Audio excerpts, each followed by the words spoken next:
Ito na. Oh! Ito na. Oh! Here na, oh. Oh! Ayan na! Ayan na! Ayan na!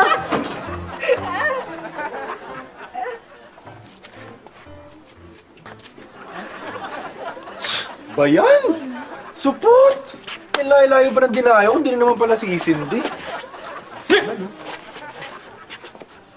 Okay lang yan.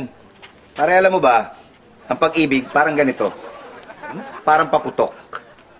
Akala mo, siya na magiging highlight ng buhay mo.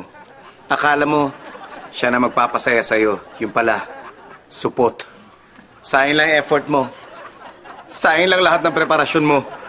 Umasa ka lang pala sa wala. Chong, pairam nga itong lighter. Okay, ikaw naman. Baka itong trompilyo. Ganito rin na. Hindi. Imposible yan. Imposible yan. Trompilyo to. Matindi to. Matindi to. Matindi to.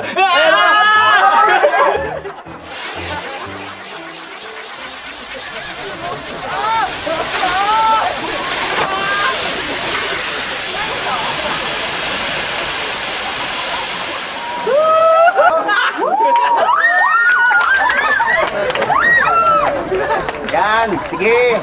Matuwa kayong lahat. Ganyan naman kayong mga babae. Tuwan-tuwa kayo kapag may pinapaikot. Baliwala sa inyo makasakit. Matalsikan at mapaso. Hindi nyo ba alam na masakit ang mapaikot? Masakit ang mapaso. Masakit ang maging trumpilyo. Heto na lang, safe. Torotot. Ganun talaga, ha? Torotot, ha? Kung di yung paikutin, totorototin nyo. Ang bihira talaga. Kayong mga babae, wala kayong alam gawin kundi manakit ng damdamin. Huwag naman sana kayo maging manhid. Kaya ngayong bagong taon, wala akong paputok na binili. Sapat na tong damdamin kong sumasabog at pumuputok. Sumasabog dahil sa sakit na dala ng pag-ibig na yan. Sige, sana maging maligaya ang New Year nyo!